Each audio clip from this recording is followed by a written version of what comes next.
Assalamualaikum warahmatullahi wabarakatuh. Sekarang kita sambung ke bahagian yang kedua untuk bab jadual berkala. Sekarang kita tengok pula pada objektif 6.1.4 membezakan ciri-ciri untuk logam dan juga bukan logam. Sekarang kita tengok ciri-ciri logam dan bukan logam yang kita bandingkan di sinilah. Jadi sifat yang pertama kita bandingkan adalah dari segi permukaannya, di mana logam permukaannya adalah berkilau, bukan bersilau, berkilau. Okey, sepatutnya. Okey, dan bukan logam pula permukaannya adalah budak. Dari segi keboleh-tempaan, keboleh-tempaan ni maksudnya kita boleh ketuk dia, kita boleh bagikan daya dan dia berubah bentuk mengikut bentuk yang kita nak lah. Maka logam boleh ditempa, tetapi bukan logam dia bersifat rapuh, tak boleh tempa lah. Maksudnya kalau kita ketuk beri daya yang kuat, bukan logam ni dia akan pecah. Okey, sebenarnya dari segi kemuluran. Kemuluran ni maksudnya kalau kita tarik bahan tersebut, adakah dia akan menjadi panjang. Contohnya kita nak buat dawai. Tarik sesuatu dari panjang jadi dawai. Untuk logam, dia bersifat mulu, sebab itu kita boleh buat dawai besi, dawai kuprum, dawai aluminium dan sebagainya. Manakala untuk bukan logam, ianya bersifat tidak mulu. Maksudnya kalau kita tarik, dia akan putus, ataupun tarik lah. Seterusnya untuk kekondaksian haba, ini maksud dia boleh atau tidak dia mengalirkan haba. Logam merupakan konduktor haba yang baik. Konduktor ni maksudnya bahan yang boleh mengalirkan sesuatu lah. Maka kalau konduktor haba, maksudnya dia boleh mengalirkan haba. Logam ni adalah konduktor haba yang baik, manakala bukan logam merupakan konduktor haba yang tidak baik. Untuk kekondaksian elektrik pula, logam merupakan konduktor elektrik yang baik, manakala bukan logam secara umumnya merupakan konduktor elektrik yang tidak baik. Takat lebur. Takat lebur maksudnya bila kita berikan haba, kita panaskan, pejal akan bertukar menjadi cair. Takat di mana dia mula bertukar menjadi cair dikenali sebagai takat lebur. Maka untuk logam, takat leburnya tinggi. Bukan logam, takat leburnya rendah. Kemudian untuk takat didih. Takat didih ini adalah pada satu aras suhu atau pada satu takat suhu, cecair akan mula berubah bentuk menjadi gas. Jadi untuk logam, takat didihnya adalah tinggi, manakala untuk bukan logam, takat didihnya adalah rendah. Sebenarnya terdapat beberapa pengecualian mengenai sifat fizik logam dan bukan logam. Ada pengecualian dia. Sebagai yang pertama, merkuri. Merkuri ini merupakan logam dengan takat lebur yang rendah.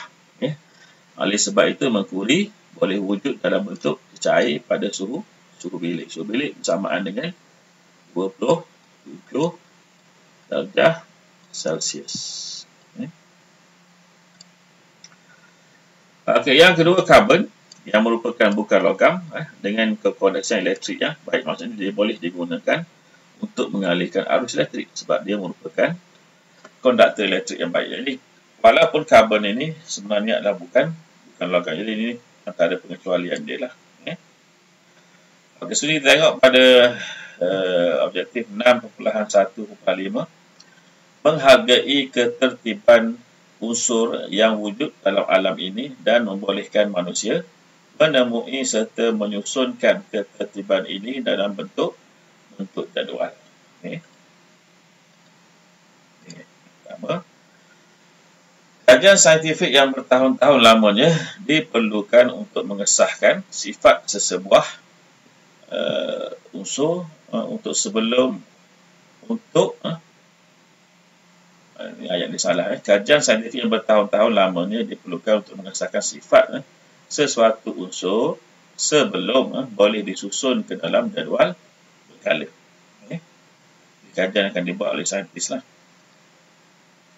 Yang kedua, kita haruslah menghargai usaha saintis tersebut kerana susunan unsur-unsur dan jadual berkala mengikut ketertiban memberikan kesenangan kepada kita untuk mengkaji sifat unsur secara sistematik. Okay. Kena ingatlah ilmu ini bukan tiba-tiba. Ilmu ini sebenarnya dibekalkan oleh Allah Subhanahu Wa Taala. Kalau lihat dia boleh disusun dengan sangat teratur, maksudnya okay. Itulah sebenarnya susunan ini kita percaya Allah memberi kita ilmu supaya kita mengkaji Al-Quran tersebut mengenai itu, dan itu membuktikan ianya datang daripada Allah Subhanahu Wa Taala. Ia bukannya secara lawak. Okey, yang ketiga, dengan adanya jadual berkala, sifat kimia dan sifat fizik bagi unsur tertentu boleh diramalkan. Contohnya, apabila menuruni kumpulan satu, keaktifan logam tersebut berkurang. Dengan itu boleh diramalkan bahawa kalium yang berada di atas kumpulan satu lebih aktif daripada cesium yang berada di bawah kumpulan satu. Maksudnya di atas tu paling aktif dari segi kereaktifan. Okay. Yang kedua, apabila melintasi skala yang keempat dari kiri ke kanan, sifat logam unsur semakin berkurang. Dengan itu kita boleh diramalkan bahawa kalium yang berada di sebelah kiri mempunyai sifat logam yang lebih berbanding dengan arsenik yang berada di sebelah kanan. Okey, jadi ini sebenarnya untuk menguji diri kamu lah, untuk adakah kamu memahami bab ini. Jadi yang pertama, soalan contohnya, lengkapkan jadual berikut untuk menunjukkan klasifikasi jirim. Jadi jirim terbahagi kepada apa? Unsur. Jadi A ni apa? Kamu kena, kalau kamu tak dapat jawab, maka kamu boleh patah ke belakang dalam video ini, video bahagian 2 ataupun video bahagian 1 sebelum ini. Sama juga di sini. Unsur terbahagi kepada apa? Yang tak diberitahu. Kalau kamu tak tahu, balik semula, rujuk semula pada video sebelum ini. Sama juga yang ini dan yang ini. Okay. Jadi itu untuk menguji ingatan kamu, kefahaman kamu. Okay. Jadi ini contohnya lah. Itu maksudnya apa ni? Jirim terbahagi kepada unsur, sebatian dan juga boleh jadi campuran.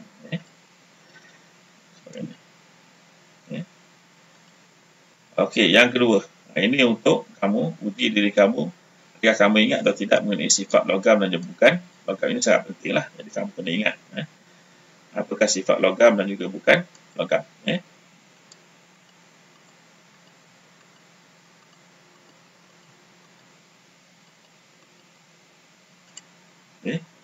Jadi itu untuk video bahagian 2.